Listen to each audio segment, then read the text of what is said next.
Bueno, bienvenidos a este nuevo episodio de Emprende a Otro Nivel. Hoy tenemos una gran invitada porque creo que va a ser un gran reflejo de todos aquellos latinos que quieren empezar a sentirse más seguros en el país, en los Estados Unidos, y que necesitan tener esa asesoría especialista. Creo que los chicos de Madlik Immigration nos van a ayudar y para eso está Valesca, que es la referente de esta empresa que nos va a estar dando su testimonio de cómo fue su historia y también de cómo muchos otros latinos pueden empezar a hacer este proceso de inmigración. ¿Cómo estás, Valesca? Muy bien, Lautaro, un placer. Gracias por esta invitación. Para nosotros realmente un honor poder contar nuestra historia y que podamos compartir las altas y bajas, pero siempre enfrentando los obstáculos para llegar al objetivo. Totalmente. Y creo que hoy los latinos necesitamos mucho de estas historias, por eso es que vamos a empezar con eso, entendiendo un poco de dónde eres, cómo fue que llegaste a los Estados Unidos y cómo fue el proceso de empezar a emprender en un nuevo país.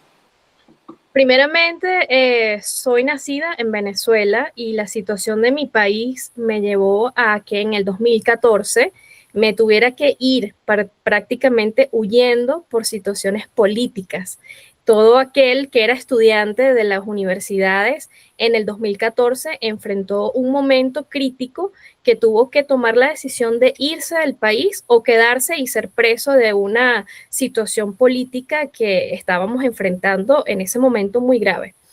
Pues tomé la decisión de irme porque veía que Venezuela no era el momento, no era el lugar para poder crecer en lo que yo veía como una libertad a los sueños que veía en ese momento de joven. Y bueno, Estados Unidos fue el país que vi como un lugar para poder triunfar y poder llegar con una visión de libertades, sobre todo tener libertad en muchos aspectos de pensamientos, libertad económica y libertad de poder emprender cualquier tipo de ideas que pudiera tener que mi país en ese momento no podía hacerlo. Entonces comencé aquí en este país, salí de Venezuela en el 2014, pero terminé llegando en enero del 2015. Así que entré Wow. aquí con una visa de turista y tomando la decisión de que ya no podía volver a Venezuela, me tocó solicitar un asilo en este país. Eh, Wow. para muchas personas es difícil la palabra asilo y realmente cuando uno solicita el asilo es porque tienes miedo de volver a tu país por situaciones de raza, por situaciones de xenofobia, incluso en tu propio país. Cuando tienes incluso perteneces a un grupo social específico, si perteneces a un grupo de la comunidad LGBT o un grupo de emprendedores o incluso eres un grupo de estudiantes, ya con eso es suficiente para poder pertenecer a un grupo social y poder solicitar asilo. Otra de las posibilidades que también es muy común es por una opinión política. Entonces vi dentro de muchas características que cumplía con todas esas facciones que eran necesarias para poder tener una estabilidad de un estatus migratorio por medio del asilo y definitivamente el miedo de volver a Venezuela. Durante ese tiempo era real, se vivía para todos los que estudiábamos en las universidades, como te comenté al principio. Así que definitivamente opté por la decisión de quedarme en Estados Unidos, ya que había entrado con visa de turista. Entraste con visa de turista y empezaste, vamos a decirlo, a entender un poco de qué trata la migración. Y creo que hoy estamos en un momento muy crítico en donde se habla mucho de inmigración, ¿no? De personas ilegales. Contanos qué fue lo que movió o lo que te llevó a crear este gran proyecto de Magli y cómo hoy en día se vuelve tan relevante para los miles de millones de latinos que hay en los Estados Unidos. Yo pienso que la primera idea que surge básicamente es el desconocimiento. Estar en un país desconocido y no tener idea de cómo se manejan las leyes, qué opciones tienes como inmigrante para poderte quedar de manera estable. Eso fue una de las decisiones que me llevó primero a estudiar todo lo que tenía que ver con esta vida de inmigración, porque obviamente que todo país tiene leyes diferentes. Y yo venía justamente de un país en donde las leyes no se cumplen, pero aquí sí se cumplen, pero para poderlas entender tenía que estudiarlas. Comencé estudiando en el 2015, una vez que llegué, parte de lo que era la persecución política y cómo siendo tú un perseguido podías beneficiarte en un país para tener estabilidad, porque tenemos muchas ideas y muchos sueños, pero si no tenemos estabilidad en un país, todo lo demás es muy complicado.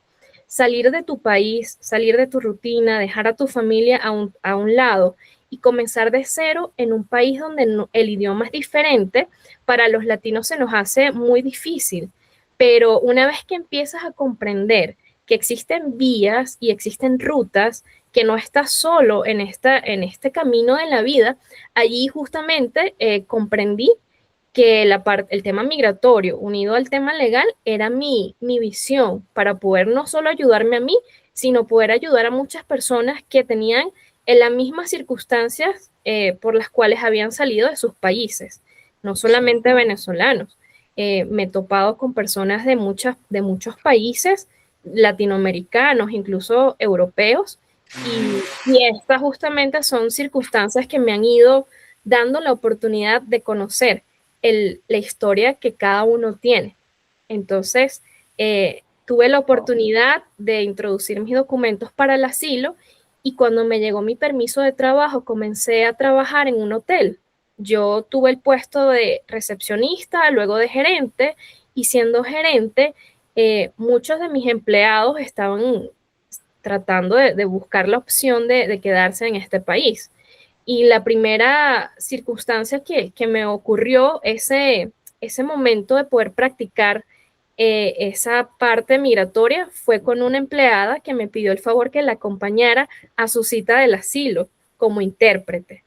Y yo tenía la ventaja que ya yo hablaba inglés porque yo tuve la oportunidad de venir como estudiante de intercambio y aprendí inglés cuando estaba más joven. Entonces, pues le dije que sí, por supuesto, que yo la acompañaba a su cita de la entrevista de asilo y me pareció que fue un antes y un después para mi vida.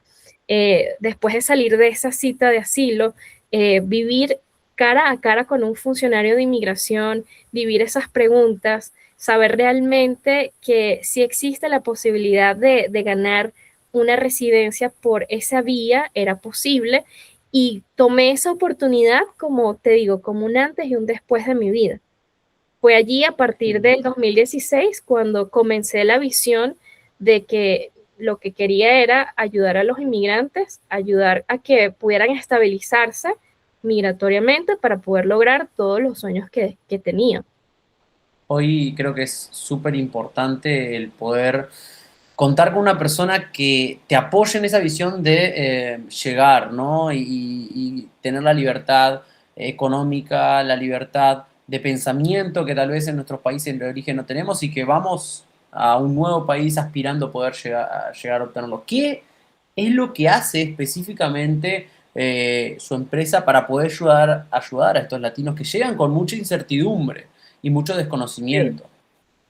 Bueno, con el tiempo me di cuenta que el asilo no era para todos los inmigrantes, porque no todos tenían persecución y no todos tenían miedo de volver a sus países, pero sí veían Estados Unidos como un trance para poder lograr quizás mejor estabilidad económica o aprender el idioma. Y fue allí precisamente cuando comencé a estudiar qué otras alternativas existían aparte del asilo. Comencé entonces a observar que existían las vías de lo que es las visas de trabajo y para mi sorpresa estas visas existen desde el año 1980, pero lamentablemente la mayoría de los abogados no les conviene ofrecer este servicio porque es un servicio que es trabajoso y que además tienes que estar en acompañamiento con el inmigrante hasta que le otorguen su residencia. Vi algo que fue muy frustrante y es que durante esta época del 2012, 2017, para lo que son los venezolanos y los colombianos sobre todo, que venían a este país a solicitar algún tipo de ayuda migratoria, los abogados vendían el programa de asilo como lo único que existía. Y conozco que hay personas que son profesionales, que incluso tenían oportunidad de aplicar a una visa que les iba a dar incluso mejores beneficios en cuanto al tiempo de poder obtener su estabilidad migratoria más que el asilo. Entonces es a raíz de ese momento que yo dije, aquí hay otras vías, no solo para el que viene a aplicar asilo, sino también para el que no solamente es profesional, sino que para el que quiere venir a trabajar como obrero, quiere aprender a trabajar en una fábrica, como mecánico, en cualquier rubro.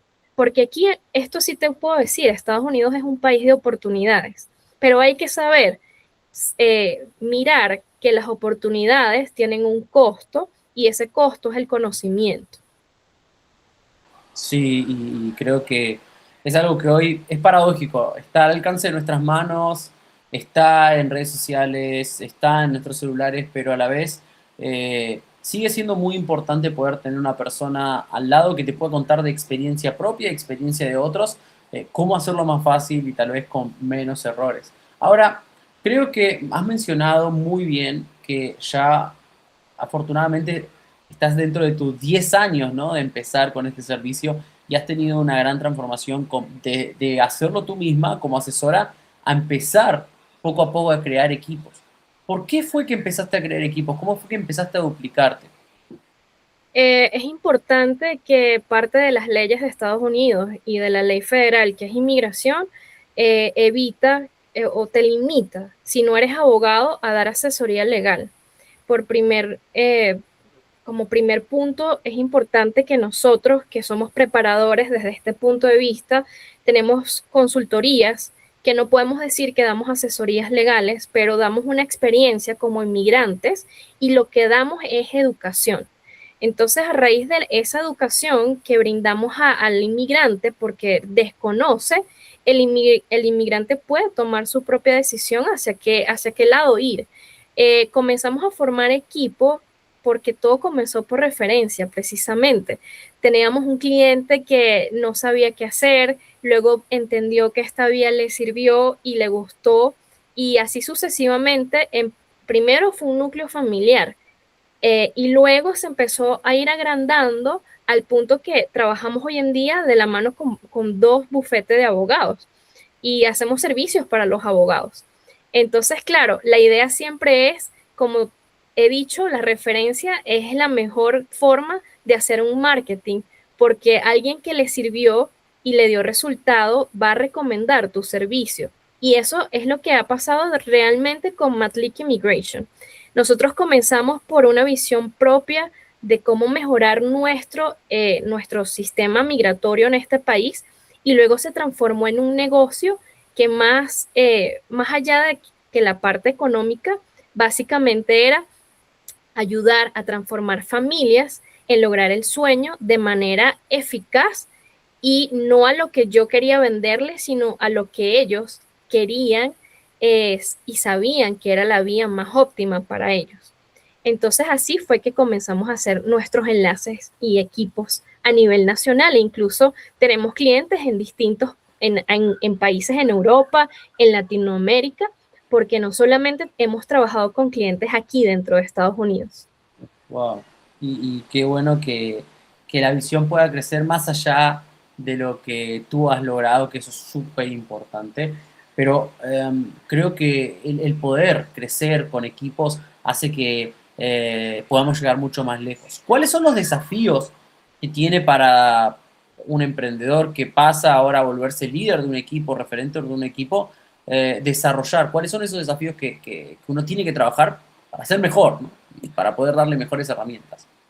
Primero, yo pienso que la tecnología hay que estar de la mano con ella, porque si desconoces cómo va la tecnología, prácticamente quedas atrás. No importa el rubro en el que trabajes.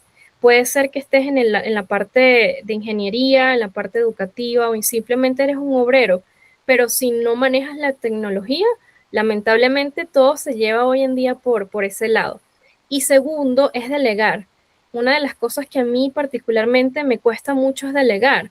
Entonces, por supuesto que darle confianza a tu equipo el primer punto referencial es confiar, y para tú confiar tienes que educarlos para poderle dar la confianza de que hagan el trabajo como debe ser. Tú tienes que estar constantemente educando a tu equipo. Esos serían los dos pilares más difíciles, creo yo. Educación y mantenerse a la vanguardia tecnológica para poder tener mejor contacto, tener mejores herramientas. Al final es eso, tener las herramientas que nos ayudan en el día a día. Me encanta.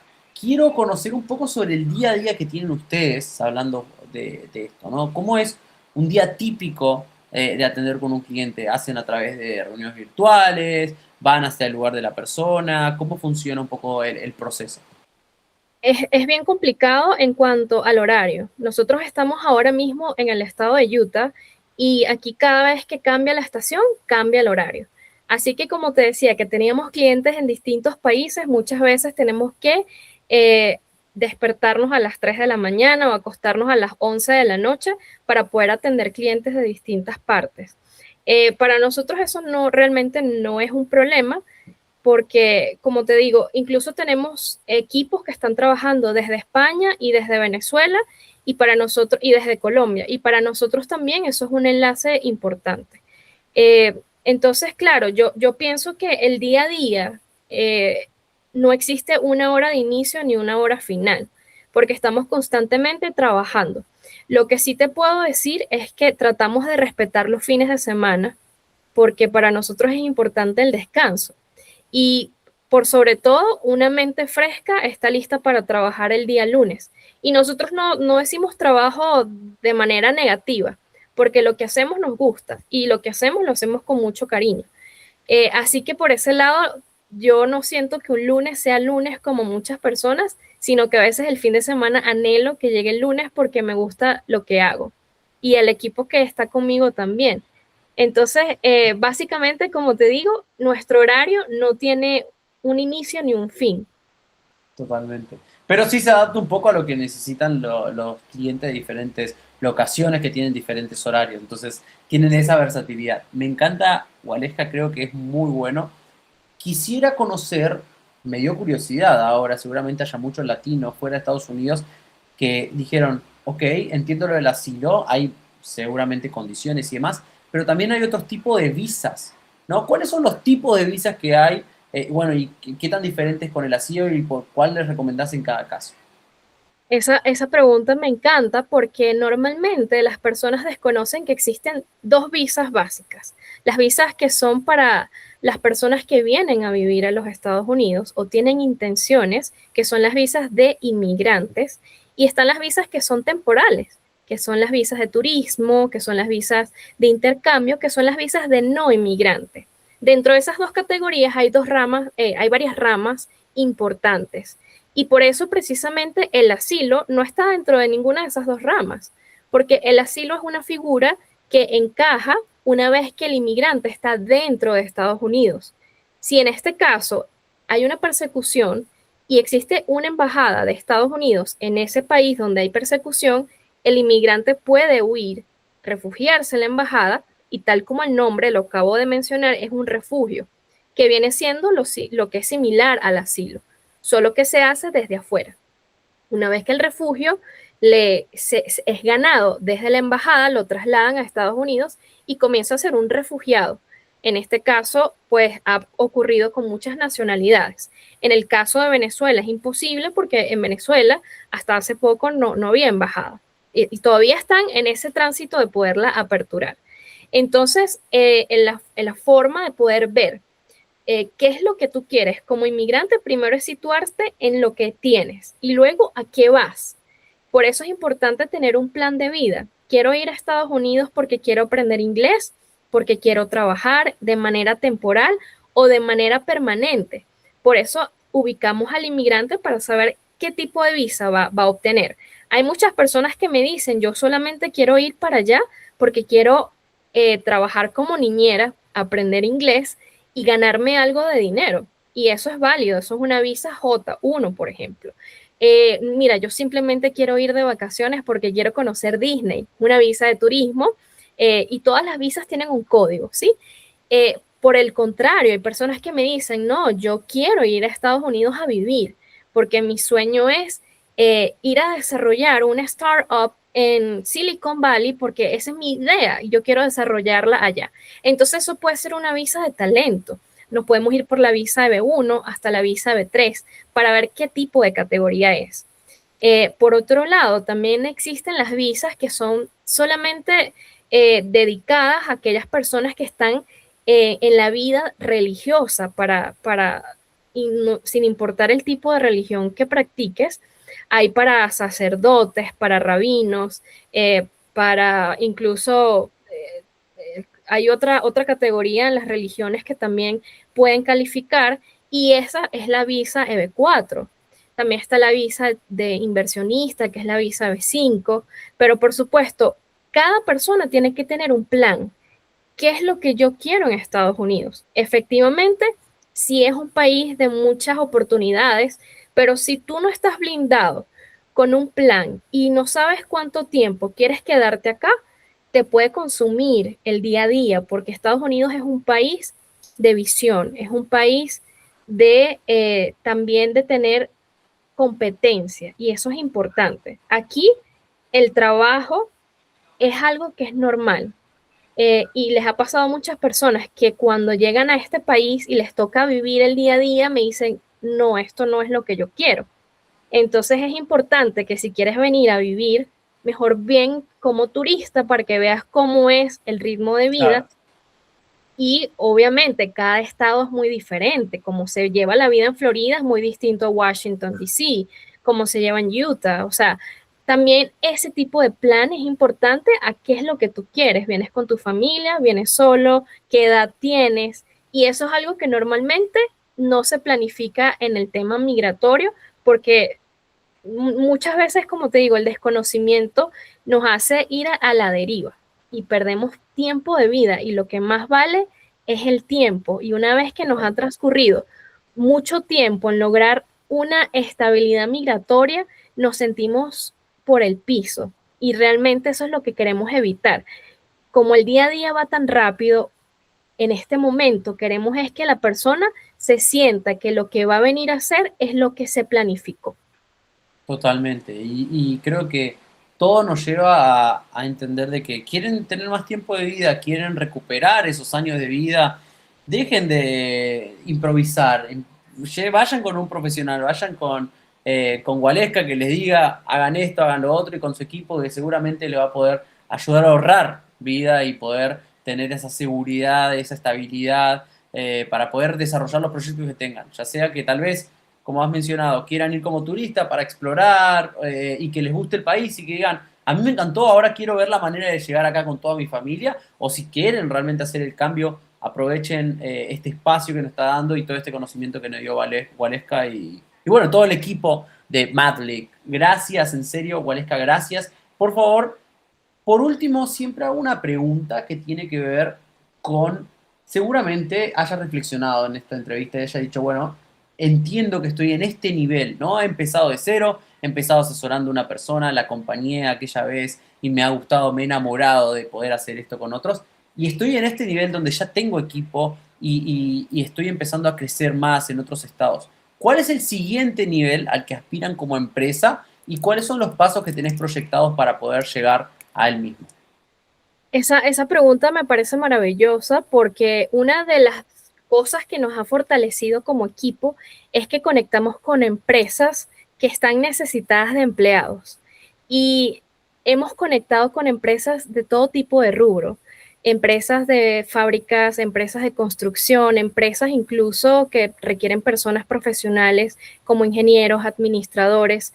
Nuestro siguiente eslabón, yo diría que es tratar de ir creciendo lo más que podamos a nivel nacional. Tenemos ciertos estados, tenemos compañías en South Carolina, tenemos en Florida, en Utah, tenemos en Georgia, tenemos en Texas. Nos gustaría poder competir de manera sana, porque la competencia siempre es buena, para poderle llevar a esas empresas que necesitan empleados todo el potencial de los inmigrantes que sí quieren quedarse en este país, que tienen las ganas de trabajar, que quieren aprender incluso, llevarle a esas empresas, a estos inmigrantes, y esto es un ganar-ganar de ambas partes. Totalmente. Una de estas visas es la visa EB3, es la visa por medio de una certificación laboral, y realmente lo que nosotros soñamos y anhelamos es tener contratos con empresas muy grandes, porque las empresas son los que pagan el proceso para los inmigrantes,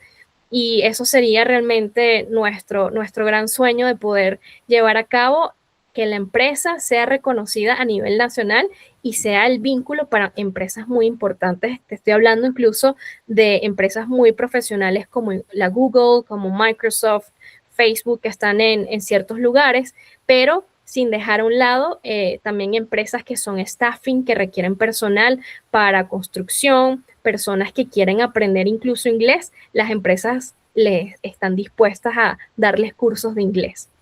Wow.